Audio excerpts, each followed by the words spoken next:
We hear a lot about natural resources these days, whether we're talking about oil reserves, lumber, precious metal, or, well, oil reserves. It seems like the number one priority of every first world government is securing natural resources. What about securing and developing our original resource?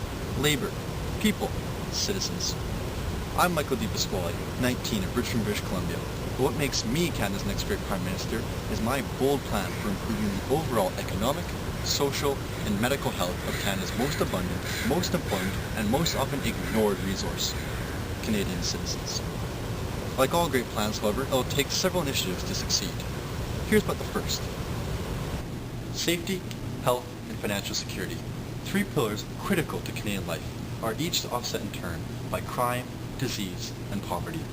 And these threats just happen to be linked through one common medium: illegal narcotics, drugs.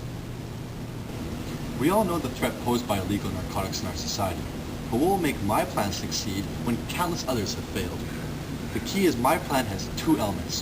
One, to act forcefully and harshly to eliminate the supply of narcotics from our country, and the second, to take a more measured and compassionate view in eliminating the demand. The key is a clear and concise line between those who traffic and manufacture narcotics and those who use them. Justice and prison reforms are crucial in eliminating the supply of narcotics from Canadian society. This ranges from simple boosts in border patrol and security to broader changes in punishments for Canadian persons. Let me elaborate. Non-Canadian citizens will face immediate deportation without possibility of returning to Canada for a period of 10 years. And Canadian citizens will face higher mandatory sentences in harsher prisons. The application of reverse onus for repeat offenders will streamline the court process, and the local police and the RCMP will receive federal payments aimed at establishing effective and dedicated anti-organized crime detachments. But simple economics says cracking down the drug trade is guaranteed to fail unless we eliminate the demand for narcotics. We need to encourage users and addicts to quit and seek assistance through helpful incentives, including a unified, bottom-up system at helping cure addiction and giving poverty-stricken Canadians a jump-start into a new, independent, and productive life. In Vancouver, we have developed a one-of-a-kind free clinic program that has succeeded in stemming the flow of preventable diseases. But I believe this working model needs to be expanded both in operational areas and objectives. I aim to provide access to a clean and sterile doping environment for individuals who enroll in a free and self-paced withdrawal program. Combined with expanded subsidized housing and employment networks, these programs will form one system aimed at recovering Canadians currently deemed as a burden on society and turning them into productive and healthy Canadians. Now, every federal program requires funding. So where will the capital for my plans come from? I believe I have found an adequate, if not controversial, decision.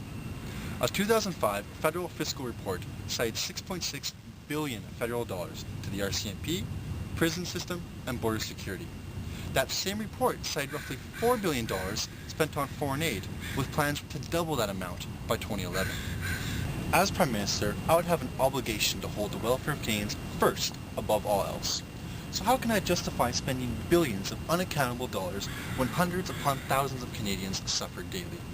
I propose to eliminate the foreign aid budget and replace it with a $1 billion international emergency fund and divert the recovered $7 billion back into a form of national aid, so Canada may invest in our future at no further cost to our already heavily burdened taxpayers. People are undeniably the most important resource in Canada, yesterday, today, and tomorrow. And how Canada will flourish in the future depends on how we invest today to improve our population. My initiatives will help turn our beloved nation into a safer, healthier, and more unified Canada, a Canada that puts her citizens, each and every one of them, first above all else. I'm Michael DiPasquale, and that's my dream for Canada.